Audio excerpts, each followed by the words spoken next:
Nitong Pebrero ng nakaraang buwan lamang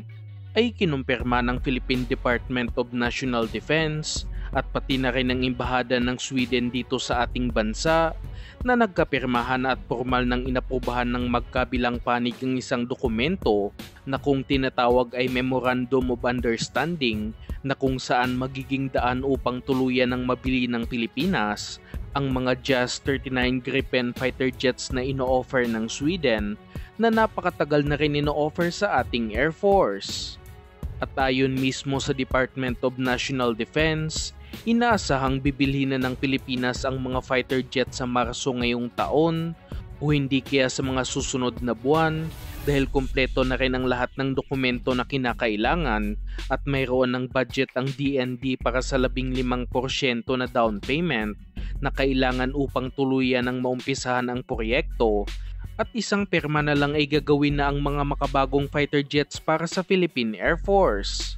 Sinasabing nasa 12 hanggang 14 na units ang pinagkasunduan ng Pilipinas at Sweden at ang kabuuang proyekto ay nagkakahalaga ng nasa 73 billion pesos. Kasama na rin dito ang mga missiles at iba pang mga armas ng aircraft. Ang nagpaganda pa dito ay nangako ang Swedish Defense Company na Saab na siyang gagawa sa mga Gripen fighter jets na kaya nilang i-deliver ang unang batch na nasa 4 na piraso sa loob ng 1 taon lamang, kaya't magandang offer ito lalo na't kailangan na ito ng ating Philippine Air Force. Masyado nang napapadalas ang mga aerial exercise ng ating Air Force kasama ang US military sa iba't ibang parte ng bansa gamit ang kanilang mga FA-50 light combat aircraft at masyado nang gamit ang mga ito at kailangan na talaga ng karagdagang assets ng ating hukbong senatahan. At sa inilabas na magandang balita sa mga hindi pa nakakaalam, hindi lang hanggang sa 14 na fighter jets ang planong bilhin ng Air Force dahil nag-anunsyo ang DND na magbibigay sila ng alokasyon ng nasa 400 billion pesos para sa mga fighter jets at nasa 49 na units ang kanilang tinatarget bilhin na lalong magpapalakas sa air defense capability ng bansa. Kasama ang 400 billion pesos na ito sa inaprobahang 2 trillion pesos na modernization program budget ng ating kasalukuyang Pangulo na si Pangulong Marcos, kaya maraming mga defense assets ang dapat asahan ng mga Pilipino na darating sa mga susunod na taon.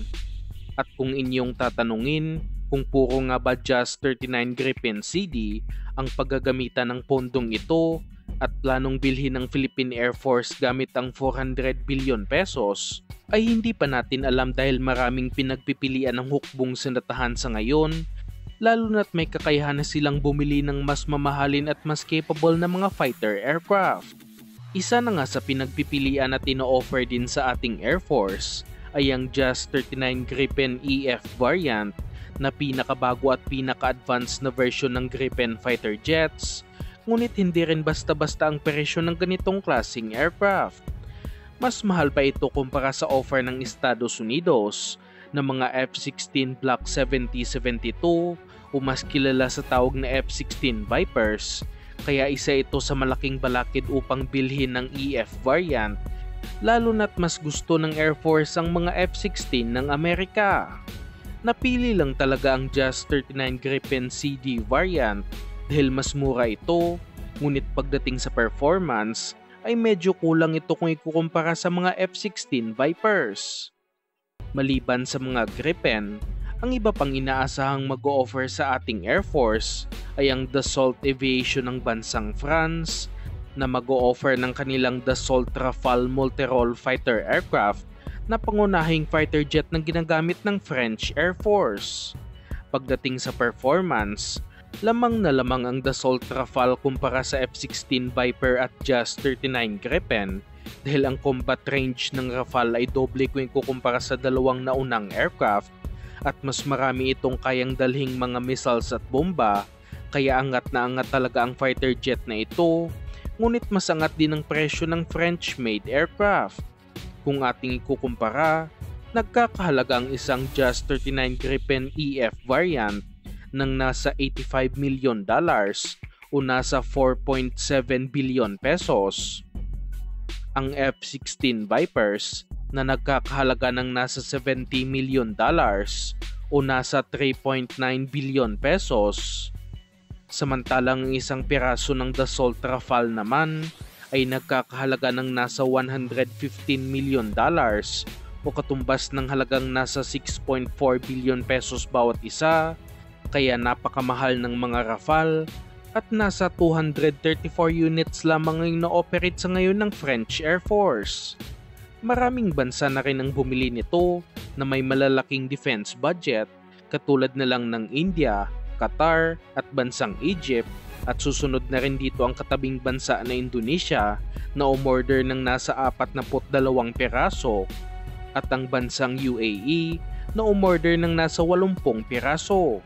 Sa 400 billion pesos na sinasabing budget ng Pilipinas para sa pagbili ng fighter jets, kakayanin ng ating bansa ang pagbili sa mga Dassault Rafale, ngunit hindi lang basta-basta fighter jets ang bibilhin dahil bibili pa ang Air Force ng maraming spare parts upang mamintina ng maayos ang mga aircraft, mga missiles at bomba at iba pang mga armas na ikakabit, mga pasilidad at hangar na paglalagyan ng mga makabagong aircraft, pati na rin ang training at pag-deliver ng mga ito sa Pilipinas. Ang isa pang inaasahang sasali sa susunod na proyekto ng Air Force ay ang American defense giant na Boeing Aerospace na inaasahang mag-o-offer ng kanilang bagong F-15EX Eagle II Multi-Role Strike Fighter na sa aking opinyon lamang ay ang pinakamalakas na aircraft na i-offer sa ating bansa. Noong 1970s pa unang ipinalabas ang mga unang bersyon ng F-15 fighter jet at sa loob ng ilang dekada na paglipad nito at ilang mga giyera na rin ang napagdaanan ng aircraft ay ni minsan na hindi pa ito napapabagsak sa air-to-air combat. May sinasabing record ang F-15 ng nasa 104-0 na kung saan 104 na fighter jets na ang napabagsak nito at ni isang beses ay hindi pa natatalo ang F-15 aircraft. Kabilang sa sikat na napabagsak ng F-15 ay ang Mikoyan MiG-29 na isang Russian air superiority fighter,